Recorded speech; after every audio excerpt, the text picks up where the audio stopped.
Hey everyone, welcome back to Daily Cup English. I'm Liam. And I'm Chloe. Good morning, good afternoon, or good evening, wherever you're listening from. Yeah, we're really happy you're here with us today. If you're new to the channel, this is Daily Cup English, where we talk about real-life topics in simple, natural English to help you improve step by step. Exactly. We post new podcast episodes every single day. So if you enjoy learning English through real conversations, don't forget to hit that subscribe button and follow the channel. And turn on notifications so you don't miss tomorrow's episode. We're here daily, like your morning coffee, but in English. I like that. We should put that on a t-shirt. Daily Cup English, better than caffeine. Okay, let's not go too far. But seriously, thank you guys for listening. Today's topic is something very personal and very real. Yeah, today we're talking about healing your inner critic, That little voice in your head that says, you're not good enough. or you messed up again. Or, why did you say that? That was so stupid. Oh wow, that one hits hard. Right? I think everyone knows that voice. Yeah, even if you don't call it the inner critic, you've probably experienced it. It's that negative self-talk that shows up when you make a mistake, or even when you don't. Sometimes it shows up before you even try something new. Exactly. Like when you're thinking about applying for a new job and your brain says, "You're not qualified, don't even try." Or when you want to speak English in front of other people and you think, what if I sound weird? What if I make mistakes? That's such a common one for our listeners. Yeah, and I just want to say something right away. If you have that voice, it doesn't mean you're weak. It doesn't mean something is wrong with you. It means you're human. Exactly. So let's break it down in simple terms. What is the inner critic? For me, the inner critic is the negative voice inside your mind that judges you, doubts you, and sometimes attacks you. Attacks is a strong word. But I think it's true. Sometimes it's not just, oh, you made a mistake. Sometimes it's, you always mess up. You're terrible at this. Yeah, it goes from one small mistake to a full personality judgment. Exactly. It's not just about what you did, it becomes about who you are. That's a big difference. It really is. Saying, I made a mistake is healthy. Saying, I am a mistake is the inner critic. Wow, that's powerful. I've had moments like that, especially when I was younger. I would fail one test and immediately think, I'm not smart. Same. For me, it was sports. If I played badly in one game, I'd think, I'm not athletic. I shouldn't even be on the team. And did anyone actually tell you that? No, that's the crazy part. My coach didn't say it. My teammates didn't say it. It was just me. That's how the inner critic works. It sounds real. It sounds convincing. But a lot of the time, it's just fear. Yeah, or maybe old experiences. Definitely. Sometimes that voice comes from things people told us in the past. Like a teacher who said, you're not trying hard enough. Or a parent who compared you to someone else. Or even friends who made jokes that hurt. Over time, those outside voices can become your inside voice. That's kind of scary when you think about it. It is, but it's also important to understand, because if we know where it comes from, we can start to change it. Here's something interesting. I used to think that the voice in my head was just me. Like, that's just my personality. Same. I didn't realize that I could question it. Yes, that's such a big step. Realizing that just because you think something doesn't mean it's true. Right. Our brains create stories all the time. Especially negative ones. It's almost like our brain is trying to protect us. Protect us. Yeah, like if I tell myself, don't try, you'll fail, then I don't try. And if I don't try, I can't fail. Ah, so the inner critic is trying to keep you safe. In a weird way, yeah. That's interesting. I've never thought about it like that. I'm not saying it's helpful, but maybe it started as protection. I can see that. Like when we were kids, maybe being perfect helped us avoid criticism. Exactly. So our brain learned, be hard on yourself before other people are. Wow, that makes a lot of sense. But here's the problem. That voice doesn't know when to stop. Yeah, it doesn't say, okay, that's enough, you've improved. It just keeps going. And sometimes it becomes so normal that we don't even notice it. Like when you look in the mirror and immediately think something negative. Or when you finish a project and instead of feeling proud, you think about all the small mistakes. I do that all the time. Me too. So it's like success feels small, but failure feels huge. That's the inner critic's favorite trick. You make it sound like a villain in a movie. Honestly, sometimes it feels like one. But I think what makes it tricky is that it sounds like your own voice. Yeah, that's the hard part. If someone else talked to us the way we talk to ourselves, we'd probably stop being friends with them. Exactly. If I told you, Liam, you're so bad at this, why do you even try? You'd be like, okay, wow. Yeah, I'd probably leave the studio. But we say those things to ourselves every day. And we think it's normal. So for today's episode, we're not just talking about the inner critic, we're talking about healing it. Which means not fighting it aggressively, Right, not pretending it doesn't exist. but learning how to respond differently. Exactly. Because the goal isn't to become perfect or confident all the time, The goal is to be kinder to yourself. and more realistic. That too. So let me ask you, Liam, when does your inner critic show up the most? Probably when I try something new. Like what? Like when we started this podcast, I remember recording the first episode and thinking, who's going to listen to this? You sound awkward. You did not. See, that's the thing. You didn't say that. You said that to yourself. I remember being nervous too. I kept thinking, what if people think my voice is annoying? I think your voice is great. Thank you. But at that moment, my inner critic was very loud. So even now, after many episodes, does it still show up? Sometimes, yeah, especially if I make a small mistake while speaking. Like mispronouncing a word? Yeah, even though this is a learning channel and mistakes are normal. That's interesting. We tell our listeners it's okay to make mistakes, but we don't always tell ourselves that. Exactly. So if you're listening right now and you recognize that voice inside you, you're not alone. Not at all. In the next part of this conversation, we're going to share more personal experiences and maybe even disagree a little about whether the inner critic is always bad. Oh yeah, I have some opinions about that. I know you do. So stay with us. And again, if you're enjoying this episode so far, don't forget to subscribe to Daily Cup English and follow us for new daily episodes. We're here every day talking about real life, personal growth, and improving your English naturally. All right, let's go deeper. Yeah, let's really talk about what this voice has done to us and how we're learning to change it. All right, so you said we're going deeper. I guess that means I have to be honest. Yes, no escape now. Okay, so for me, my inner critic really got loud in my early 20s. That was the time when everyone around me seemed to know what they were doing with their lives. Oh yeah, that comparison stage. Exactly. Some of my friends already had great jobs. Some were in serious relationships, and I felt behind. Behind in what way? Like I didn't have a clear direction. I changed my mind a lot. I tried different things, and every time something didn't work out, that voice in my head would say, "See, you can't stick with anything. You're not disciplined." That's harsh. Very harsh. And the thing is, from the outside, I looked fine.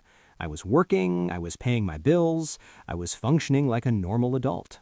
But inside? Inside, I felt like I was constantly failing some invisible test. Wow, I think a lot of people can relate to that. Yeah, and it wasn't just about big life decisions. It was small things too. Like if I said something awkward in a conversation, I would replay it in my head for hours. Hours? Yeah, I'd be lying in bed thinking, why did you say that? That sounded so dumb. I do that too. It's like your brain refuses to let it go. Exactly. And here's the weird part. No one else probably even noticed. Most people are too busy worrying about themselves. Right, but my inner critic acted like I had just embarrassed myself in front of the whole world. When did you first realize that this voice wasn't actually helping you? Honestly, when I started avoiding things. Avoiding what? Opportunities. I remember there was a chance for me to lead a small project at work. Nothing huge, but it meant speaking in meetings and being responsible. And? My first thought was, you're not ready. You'll mess it up. People will see you're not that capable. So what did you do? I said no. Oh. Yeah, I told my manager I was too busy, but the truth was, I was scared. Scared of failing? Scared of confirming what my inner critic was already saying about me. That's powerful. It's like you were trying to avoid proving the negative story true. Exactly. If I didn't try, I couldn't fail. But you also couldn't grow. Yeah, and that's when I started to see the problem. That voice wasn't protecting me anymore. It was limiting me. Did anyone ever tell you that you weren't capable, or was it mostly in your head? Mostly in my head. Sure, I had normal criticism like anyone else, but no one ever said, "You're useless." That was my own addition. It's interesting how we can take small feedback and turn it into a full attack. Totally. My boss once said, "You could improve your presentation skills," and my brain translated that into, "You're bad at communicating. You shouldn't speak in public." That's such a big jump. I know, but at the time, it felt logical. So, what changed? What made you start questioning that voice? I think it was when I realized I was tired. Tired of feeling like I was never enough. That sounds exhausting. It was. Imagine waking up every day with someone criticizing you, and that someone is you. Yeah, that's heavy. One day I actually asked myself, would I talk to a friend like this? And? No way. If a friend made a mistake, I'd say, "Hey, it's okay, you'll do better next time." But when you made a mistake, I'd say, "Of course you failed. What did you expect?" that double standard is so common. Yeah, we give other people compassion, but we give ourselves pressure. Did you ever try to fight the inner critic, like telling it to shut up? At first, yes. I tried to ignore it. I tried to think positive thoughts instead. Did that work? Not really. It felt fake, like I was forcing myself to believe something I didn't actually believe. Yeah, toxic positivity doesn't really help.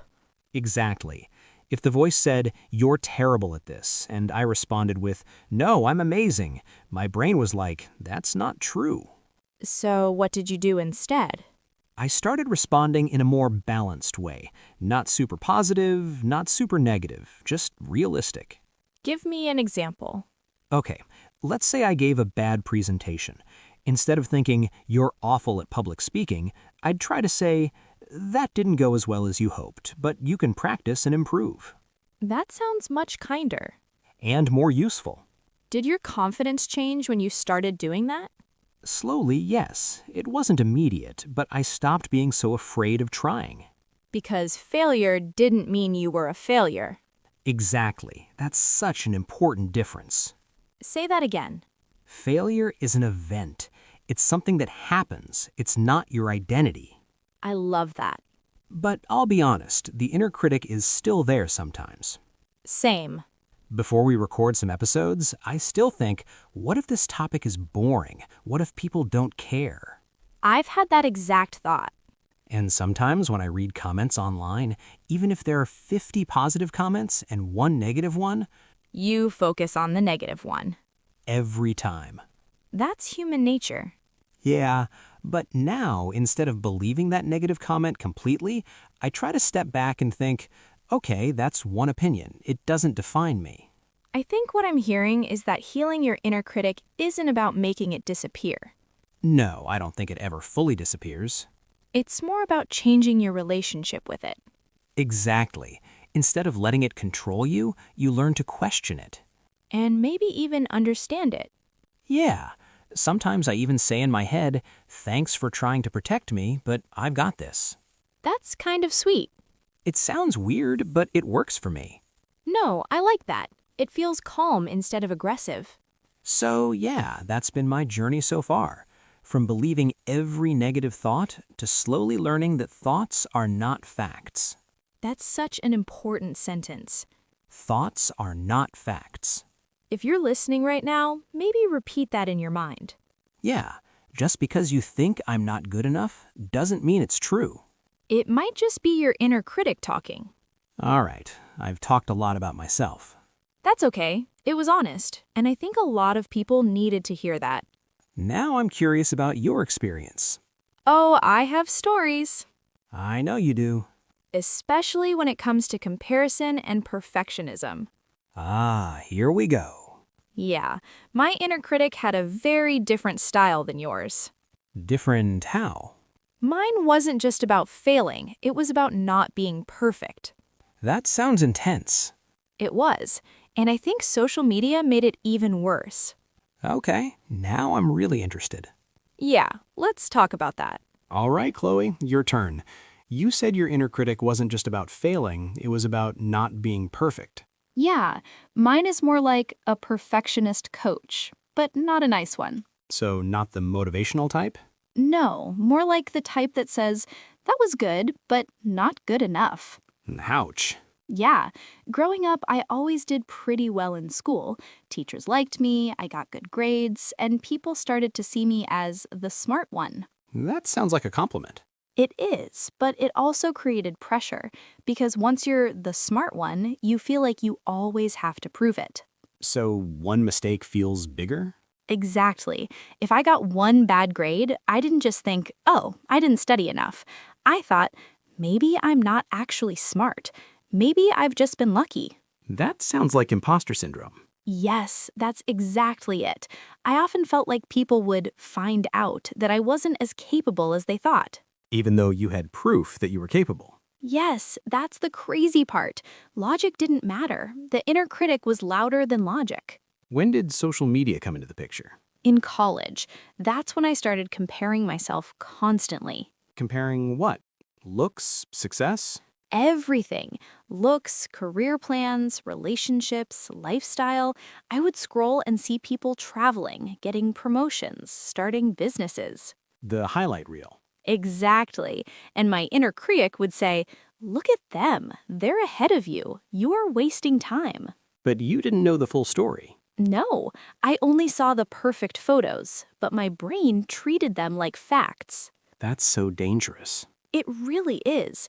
I remember one night I was lying in bed, scrolling, and I suddenly felt this heavy feeling in my chest.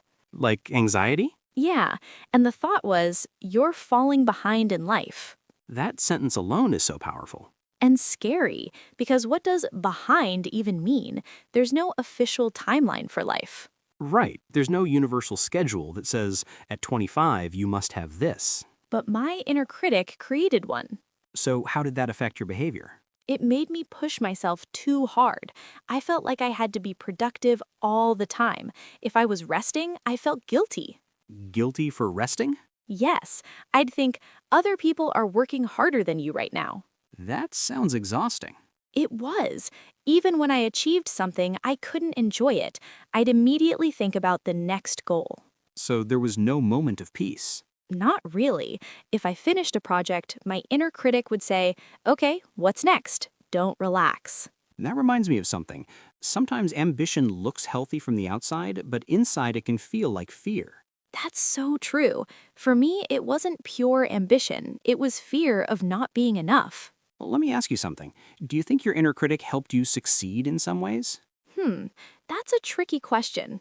Because earlier I said maybe it tries to protect us. I think in small doses, yes, it pushed me to prepare well, to work hard, to improve. So it wasn't completely useless. No, but here's where I might disagree with you. Oh, here we go. I don't think we need a harsh inner critic to grow. I think we can grow with encouragement instead. Interesting. Like, imagine two coaches. One says, you're terrible, try harder. The other says, you did well, but here's how you can improve. Which one would help you more? Definitely the second one. Exactly. So why do we accept the first voice in our own heads? That's a good point. I guess I used to believe that being hard on myself meant I cared. I used to believe that too. Like, if I wasn't critical, I'd become lazy. Yes, that's exactly what I thought. But over time, I realized something. When I was constantly criticizing myself, I wasn't more productive. I was more anxious. And anxiety doesn't always create better results. No, sometimes it creates burnout. Did you ever hit that point? Yeah, a few years ago, I felt completely overwhelmed. I was trying to be perfect at work, stay in shape, maintain friendships, learn new skills, everything. That's a lot. And one day, I just broke down.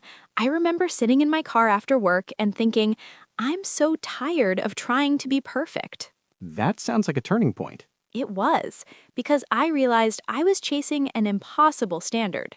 Defined by who? Mostly by me, and by what I saw online, and by what I thought other people expected. But not necessarily reality. Exactly. So how did you start healing that perfectionist voice? At first, I didn't even know where to start. I just knew I couldn't keep living like that. That's honest. I started by noticing my thoughts, like really paying attention. What did you notice? I noticed how extreme my thoughts were. For example, if I made one small mistake at work, I'd think, this is a disaster. That's very dramatic. Exactly. And when I stepped back, I could see how unrealistic that was. So awareness came first. Yes, awareness without judgment. Instead of saying, why am I like this? I tried saying, oh, there's that perfectionist voice again. That's interesting. You separated yourself from the voice. Yes, I stopped saying, I am a perfectionist. I started saying, I have perfectionist thoughts. That small language change is powerful. It really is. It creates space, and in that space, you can choose a different response. Did comparison get better too? Slowly, I had to remind myself that social media is a small window into someone's life, not the full picture. That's hard to remember sometimes. Very hard, but I also started asking myself, what do I actually want? Not what looks impressive, not what gets likes, but what feels meaningful to me. That's a deep question. It is, and when I focused more on my own values, the comparison got a little quieter. Not gone, but quieter. Exactly. So if you could describe your inner critic in one sentence, what would it be? It's a voice that confuses perfection with worth. Wow, that's strong. Yeah, it tells me that if I'm not perfect, I'm not valuable. But now you know that's not true. I know it logically. Emotionally, I'm still learning. That's fair. And I think that's important for our listeners to hear. Healing doesn't mean you suddenly love yourself every second of the day. It's not a switch you turn on. No, it's more like a practice. Like going to the gym, but for your mind. Exactly. So we've talked about your perfectionism and my fear of failure, Yeah, two different styles of inner critic. but both very loud. Very loud. Now I want to explore something else. What's that? Is the inner critic always bad, or does it sometimes play a useful role? Ah, here comes the debate. I have a feeling we might see this differently. Maybe. Let's talk about it. All right, let's get into it. I'm going to say something a little controversial. Okay, I'm ready. I don't think the inner critic is always bad. Explain. I think sometimes it pushes us to improve. Like, if I finish a project and think that could have been better, that can motivate me to work harder next time. I see what you're saying. Self-reflection is important. Exactly. If we never question ourselves, we might stop growing. But I think there's a difference between reflection and self-attack. Go on. Reflection sounds like, what can I improve next time? Self-attack sounds like, you're terrible. Why do you even try? Okay, yeah, that's definitely different. One is focused on behavior, the other is focused on identity. That's a really important distinction. Because growth comes from honest feedback, but shame doesn't help anyone grow. True. Shame usually makes people hide. Exactly. When I feel ashamed, I don't want to try again. I want to disappear. Yeah, I've felt that too. So maybe what I'm calling the inner critic isn't exactly the same as what we're trying to heal. Maybe what you're describing is more like an inner coach. Ooh, I like that. An inner coach says, you can do better. Let's work on it. An inner critic says, you'll never be good enough. That's such a clear difference. And I think a lot of us confuse the two. Yeah, we think being harsh equals being disciplined. But discipline doesn't require cruelty. Wow, that's good. Let me ask you something. When you improved your presentation skills at work, was it because you told yourself you were terrible? No, actually, it was when I accepted that I needed practice and started working on it calmly. Exactly. Calm improvement, not panic improvement. Panic improvement sounds stressful. It is. Okay, so maybe I'll adjust my opinion. The inner critic might start as protection or motivation, but when it becomes extreme, it turns harmful. Yes, I agree with that. It's like fire. Fire? Yeah, A small fire can cook your food and keep you warm, but a huge fire can burn your house down. That's actually a great example. So maybe the goal isn't to remove the fire completely. But to control it. Exactly. I like that idea, because being completely careless isn't healthy either. Right. If we never reflect, we won't grow. But if we constantly criticize ourselves, we won't feel safe enough to grow. So balance is key. Yes, a balanced inner voice. So maybe we can say this. The inner critic becomes a problem when it attacks your worth instead of your actions. That's a great summary. Thanks. And when it stops you from trying new things. Yes, that's a big one. Let's talk about how people can recognize when their inner critic is too loud. Good idea, because sometimes it becomes normal and we don't even notice it.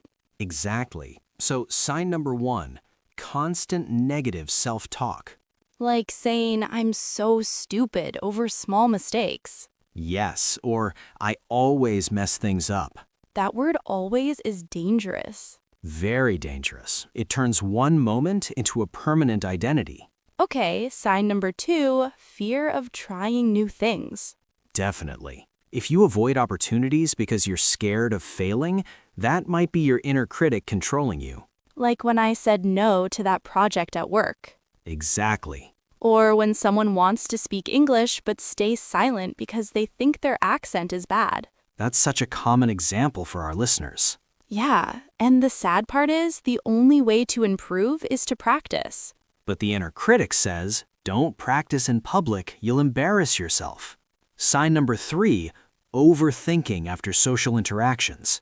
Oh, that one is personal. Same, replaying conversations in your head and analyzing every word. Why did I say that? Did they think I was weird? Exactly. And most of the time, the other person has already forgotten the conversation. Yes, they're probably overthinking their own words. Another sign could be difficulty accepting compliments. That's a good one. If someone says, you did a great job, and your first thought is, they're just being nice. Or, it wasn't that good. That could be your inner critic rejecting positive feedback. Because it doesn't match the negative story in your head. Here's another one, feeling guilty when you rest. Oh yes, that's a big sign. If you're relaxing and your brain says, you should be doing something productive. That constant pressure is not healthy motivation, it's anxiety. And over time, that can lead to burnout. I also think comparing yourself constantly is a sign. Yeah, if you measure your worth by other people's success. And you rarely feel satisfied with your own progress. That's when the inner critic becomes very loud. Let's pause for a second. If you're listening and you recognize yourself in these signs, what should you feel? Not shame, Exactly. Not, oh no, I'm broken. but maybe just awareness. Yes, awareness is the first step. Because you can't change a voice you don't notice. And once you notice it, you can start asking questions. Like, is this thought helpful? Or, would I say this to someone I love? That question alone can change everything. I think a lot of people believe their inner critic is their true voice.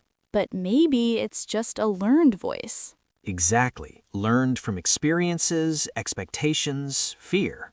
And if it was learned, It can be unlearned.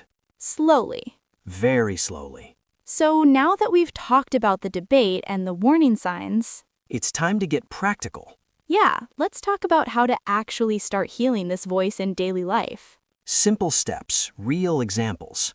Things people can try today. All right, let's go there. All right, let's get practical.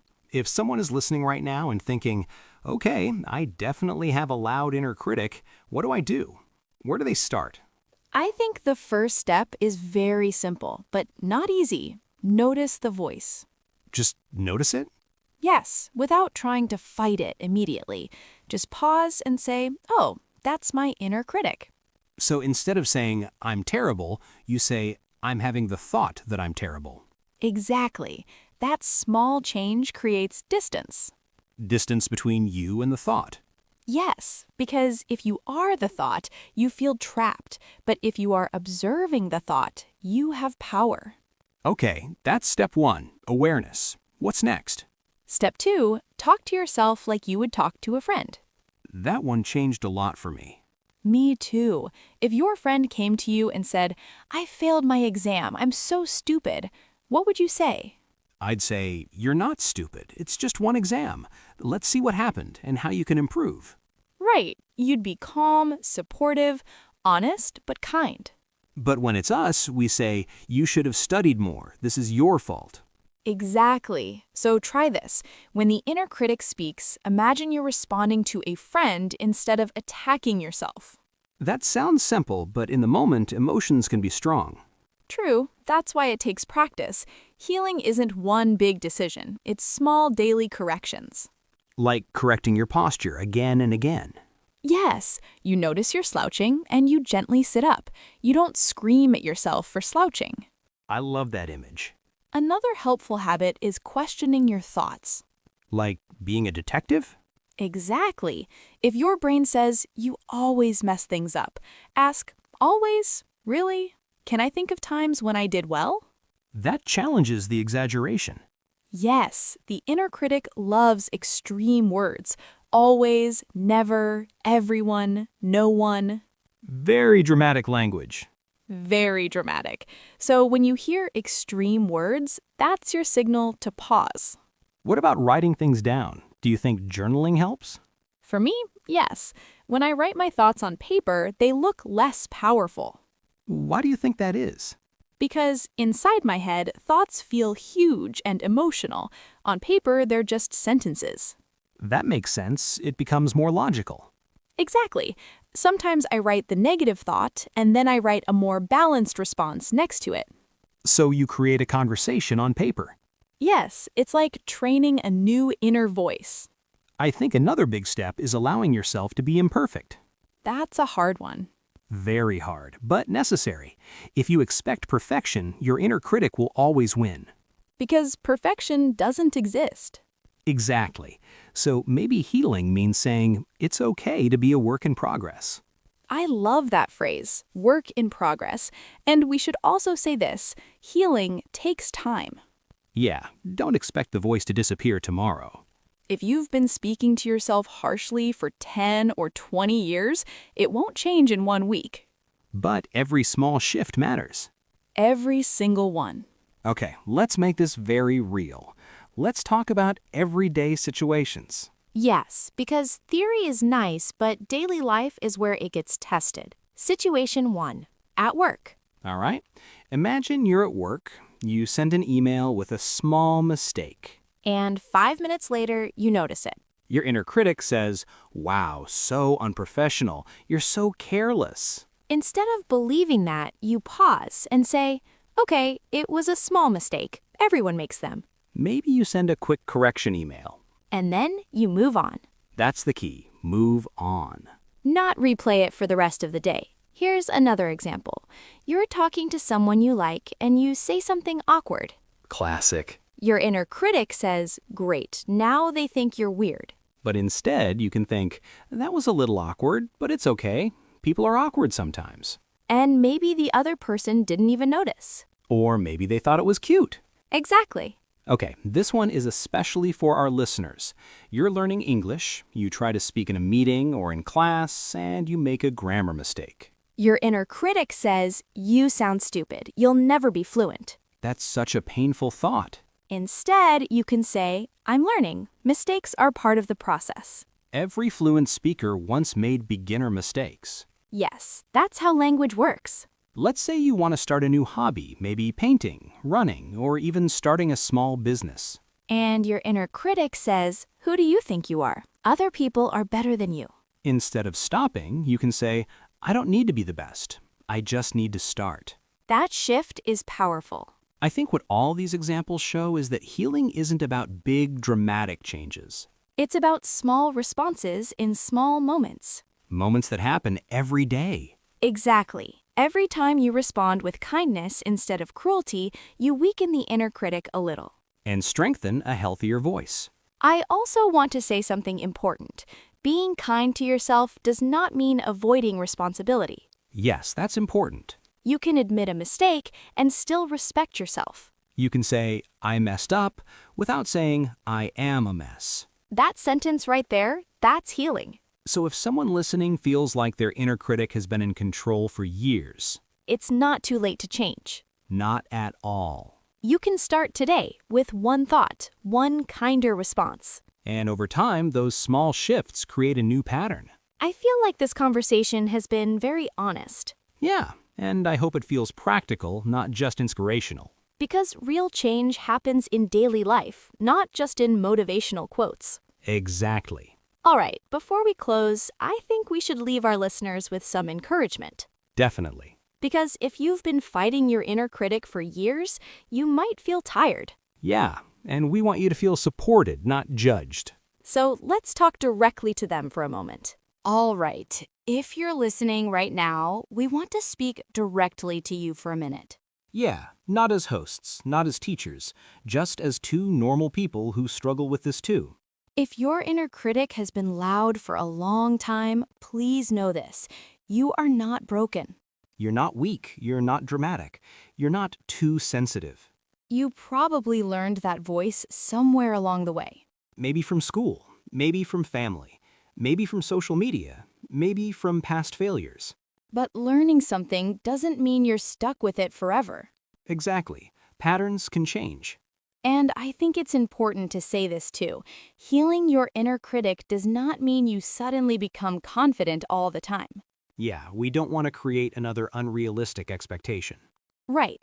The goal isn't to wake up tomorrow and think, I love everything about myself. That would be nice, but it's not realistic. The goal is smaller and more practical. Like what? Like noticing one negative thought and choosing not to believe it completely. That's it. Just one shift.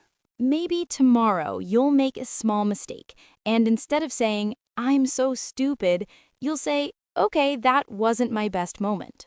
That small change is huge. Because you're separating your behavior from your identity. And that builds self-respect. Also, be patient with yourself. Yes, please be patient. If you've been criticizing yourself for 15 years, it's normal if the voice doesn't disappear in 15 days. Healing is not a straight line. Some days you'll feel strong and calm. Other days, the inner critic will come back loudly. That doesn't mean you failed. It just means you're human. And remember, everyone struggles with this, even people who look confident. Especially people who look confident. Yes, you never really know what's happening inside someone's mind. So don't compare your inside to someone else's outside. That's such an important reminder. If you take one thing from today's episode, maybe let it be this. Thoughts are not facts. And your worth is not defined by your worst moment. Or by one mistake. Or by someone else's opinion. You are allowed to grow. You are allowed to learn. You are allowed to be imperfect. And still be valuable. Wow, this has been a deep conversation. Yeah, it really has. I feel like we were very honest today. And I hope you felt like you were just sitting with us, having coffee, talking about real life. That's always our goal here at Daily Cup English. Real conversations, real emotions, real English. If today's episode helped you, even a little bit, we'd really appreciate it if you subscribe to the channel. Yes, hit that subscribe button and follow Daily Cup English because we post new episodes every single day. Daily practice, daily reflection, daily growth. And if you know someone who is very hard on themselves, maybe share this episode with them.